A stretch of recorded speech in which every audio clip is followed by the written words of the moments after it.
I added a shelf outside our kitchen window. Some trays are attached to it that I keep filled with birdseed and water. I also added some one-way film to the lower half of the window glass.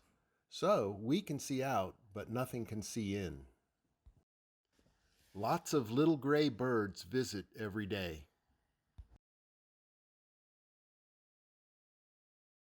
Blue jays,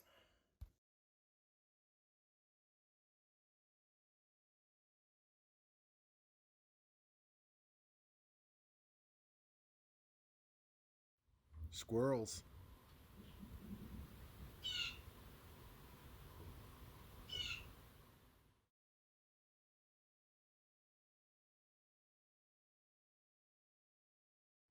hummingbirds,